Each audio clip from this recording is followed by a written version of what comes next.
शारीरिक रूप से दिव्यांग होने के बावजूद नयन दत्त ने हौसले और मेहनत के दम पर माध्यमिक परीक्षा 2025 में 553 अंक प्राप्त कर मिसाल कायम की है। आपको बता दें कि जिले के शिक्षकों और अभिभावकों का मानना है कि नयन ने इस उल्लेखनीय उपलब्धि से गिरते परीक्षा परिणामों के बीच जिले की उम्मीदों को एक नई दिशा दी है। आपको बता दें कि नयन की ऊंचाई 2 फीट है और वे चलने फिरने में असमर्थ है। वे परीक्षा का परिणाम लेने के लिए भी अपने मित्र राजीव शर्मा की गोद में बैठकर स्कूल पहुंचे। राजीव ने स्वयं 521 अंक प्राप्त किए हैं, लेकिन जब उसने बताया कि नयन ने उससे भी अधिक यानी कि 553 अंक प्राप्त किए तो दोनों की खुशी का ठिकाना ना रहा। ज्ञात हो कि नयन एक साधारण किसान परिवार से आते हैं, लेकिन उनका सपना बहुत ही बड़ा है। इस मौके पर नयन ने अपनी खुशी को व्यक्त करते हुए अपनी बातों को रखा। वहीं उनके स्कूल के प्रिंसिपल ने भी नयन की प्रशंसा करते हुए अपने वक्तव्यों को रखा।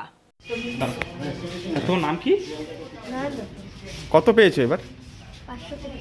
553। আমার মুখ নিয়ে বলো ভাই, কত পেয়েছো? ভাই নয়ন দত্ত কোন ক্লাসে পড়ো? ক্লাস 11 কত পেয়েছো তুমি? 553। কিভাবে এই সাফল্য এলো? পড়াশোনা করি পড়াশোনাতে তোমার তো একটু অসুবিধা হতো পড়াশোনা করতে, কি অসুবিধা হতো? না, কোনো অসুবিধা হতো না। লক্ষ্য কি তোমার? কালেক্টর হবে। আরও কি পড়াশোনা কেমন করবে? কিভাবে এবার পড়াশোনা চালাবে? এবার কিভাবে পড়াশোনা চালাবে? সায়েন্স নিয়ে পড়বে। বন্ধু কি তোমার? হ্যাঁ। বন্ধু কতটা সাহায্য করে তোমাকে? বন্ধু কোলে নিয়ে আছে? হ্যাঁ। আবার তোমার বন্ধু কি ফার্স্ট না সেকেন্ড হয়েছে? তোমার থেকে বেশি তোমার থেকে বেশি কম পেয়েছো? হ্যাঁ। আরে আমার কোনো হিংসা হচ্ছে না। কি নাম বলে তোমার? নয়ন দত্ত। আচ্ছা, এবার বলো ভাই, তুমি যাকে কোলে নিয়ে আছো সে কে এবং কি হয়েছে? সোজা করে ধরো আমাকে। এই বুমটা ভালো আছে না, তুমি নিয়ে নাও তাহলে। আচ্ছা, বললাম তোমার নাম কি? আমার নাম রাজীব শর্মা। রাজীব শর্মা।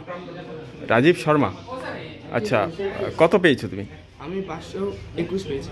আর যাকে কোলে নিয়ে আছো? সে আমার বন্ধু, যিনি পেয়েছেন 553। কতটা খুশি দুই বন্ধু? ভালোই, যতটা হওয়া উচিত ততটাই। কি করার ইচ্ছা আর পড়াশোনা ছাড়াও কি ভালো লাগে? পড়াশোনা ছাড়া ক্রিকেট খেলতে ভালো লাগে। কি ইচ্ছা তোমার হবার? ইঞ্জিনিয়ারিং যাওয়ার ইচ্ছা। কেমন লাগছে আজকে এই দুই ফলে বা দুইজন বন্ধু, সেও ভালো ফল তুমিও ভালো ফল? ভালো লাগছে, কিন্তু আরেকটু যদি ভালো হতো তাহলে আরো ভালো। ঠিক। ফলাফল কেমন? আর একজন বিশেষ চাহিদা সম্পন্ন ছেলেকেও দেখা গেল, একটু বলেন দুইজনের ফলাফল আশানুরূপ ভালোই। আমাদের মোটামুটি 116 জনের মতন পরীক্ষা দিয়েছিল, তাতে 73 জন পাশ করেছে, ভালোভাবেই পাশ করেছে।